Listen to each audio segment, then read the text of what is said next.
Often described as San Francisco's sunniest neighborhood, the Bayview District is a community known for mutual support and self-reliance. As the pandemic took hold around San Francisco, Bayview did what it does best. It quickly pivoted and found ways to keep the lights on using whatever resources were at hand.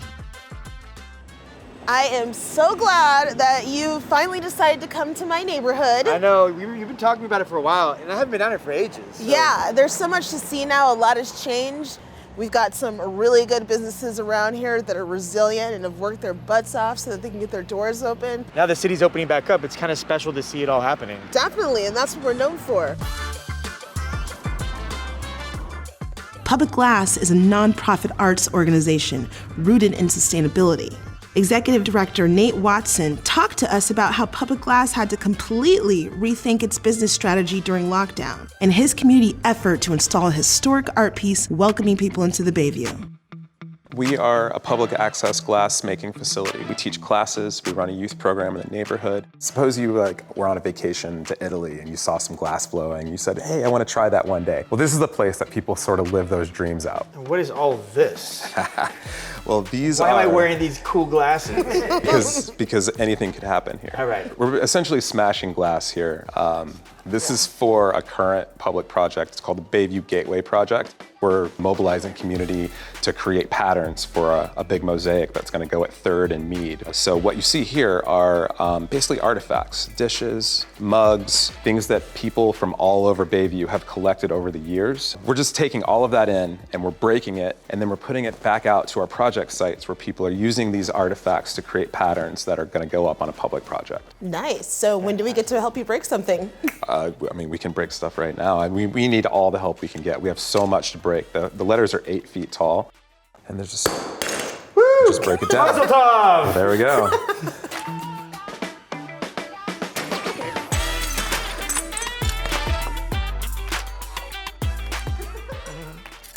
Breaking things, putting them together in a beautiful way. Just kind of reflecting, how difficult was it for you as an artist during the pandemic? Like many other organizations in the country, we lost the way that we sustain ourselves by bringing people together. That was not only the heart of what we do, but it's how we actually did our business. But then people started to reach out. I think people really started to miss us and started to understand the value of small arts organizations, no matter what they do. Yeah, it's been really cool to see. Unfortunately, not all everybody's been able to make it through that way, but a lot of people have been able to get through the help of the people around them. That's cool. Yeah, the city really steps up. I really hope that people see all of the work that all of the individual folks and organizations do. I hope that's more appreciated every day. Like, we don't have to depend on a catastrophe to elevate our mindfulness about what brings like joy to us every day in the city. It's time to go see it in action at the Senior Center. I'm ready. Let's do it. This is a great place. Lots of fun things happen here. Food, festivals, events. And these seniors have a better social life than I do. So what you're looking at is a template, and we have all the templates that spell out Bayview. This one is the A, and folks are basically composing this part of the mosaic using artifacts from the neighborhood. Are there other locations doing different letters? Yes, some of our project partners are KIPP Middle School, MLK Middle School, and then we're here at the George W. Davis Center, and then we're gonna also do some work on site. So we've got the letters spread out throughout the whole neighborhood. It's historical, right? It's our gateway. It introduces people into the neighborhood. Kind of like a time capsule, you know? The way that we're mining the material from the neighborhood and then putting it at the entrance, it really lets people know kind of what has happened here and how we live here and how we come together. Yeah, but I'm trying to fill in. It does seem very therapeutic. It really, really is. I did all of this up to here. Oh, look at you. I did all of that Friday. Our next stop was Bayview Maker's Kitchen. The kitchen offers an alternative to brick and mortar restaurants for creative chefs and budding entrepreneurs. Tell us a little bit about Bayview Maker's Kitchen. Sure. When this kitchen became available, we as a team came up with a way that we could take the lease over and then convert this kitchen back to a commercial catering facility. By offering the kitchen here, we were letting community members get their certified catering permit so that they wouldn't get shut down. They could sell food out in the community. I just have so much respect for merchants along here because I know it's not easy. When the pandemic first started, of course, none of us knew what was happening, what was going on. I was truly afraid for the corridor, especially our restaurants, because I knew that their income was literally pulled out from under them. What do? You know, do you just give up or do you fight? So we cashed in all of our programming money, all of it. And then if you were a Third Street business owner with a business license and a lease on this corridor, we handed you a check, which we thought would cover a month or two worth of expenses, thinking the pandemic would last a month or two. But the important thing is at the end of the day, it was another tool to keep our businesses alive. We didn't lose any businesses on 3rd Street. Not one single business did we lose on this corridor. Looks like you're going to be meeting one of our makers, Bayview Makers, that is coming up, which is Shared Cultures. And thank you both for coming out. Thank you. Thank you. So this is exciting. Yeah, so my name is Elena. My partner Kevin and I have a company here in San Francisco called Shared Cultures. We make alternative misos, and right now we have like a cashew one that we do, and we work with local farmers. Koji is actually a fungi that's responsible for all of this. So you could say that we're fermenting with fungi and using that to create amazing flavors.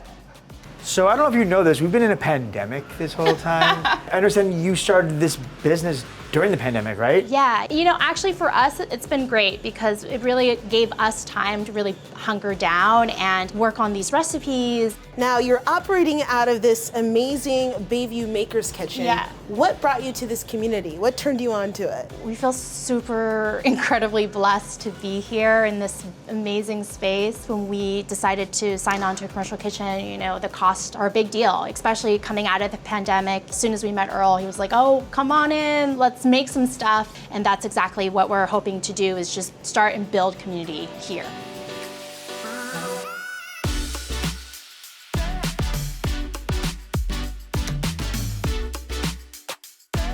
All right. We're gonna go ahead and Do some tasting. do a We tasting. made this right now. Yeah, we just threw it on very quickly. These are in droppers, so you can just put a little bit on your tongue, and you know it is salty because it is like a soy sauce. Okay.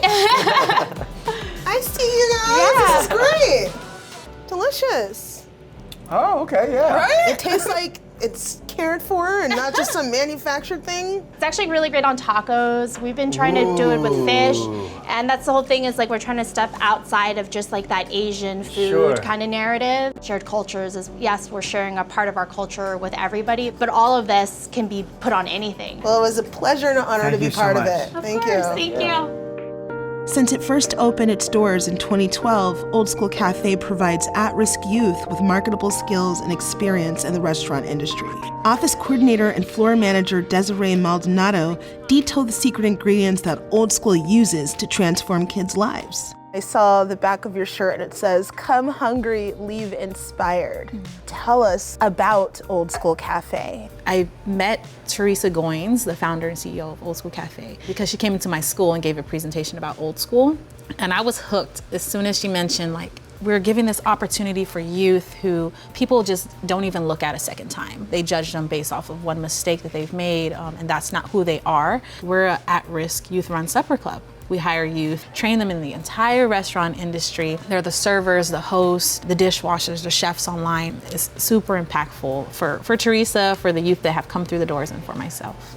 I know that you were not prepared for what last year looked like. I'm wondering how you had to pivot during that really difficult time. Yeah, I remember exactly when I got the news that we were closing for quarantine. Teresa was like, I'm gonna figure this out. You know, we have to find a way. We're gonna do Zoom training. We're gonna train you how to be hosts. We're gonna train you how to be servers. We're gonna watch videos on the Zoom. They're life coaches. They were able to continue life coaching one-on-one. That way the life coaches could help them through their emotions and kind of what they're going through.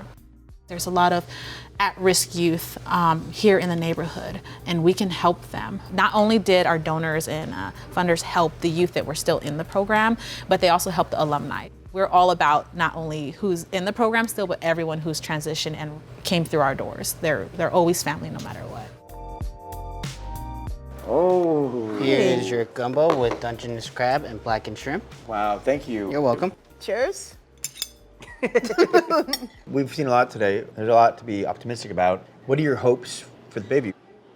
When we talk about reopening, the lights coming up, all these things, my dream is that this community is not looked at as some area that's on the outskirts, as a place that a lot of people didn't even realize existed. I think it's important that we spread the word and let people know that, this is a great example of building community, Absolutely. In San Francisco.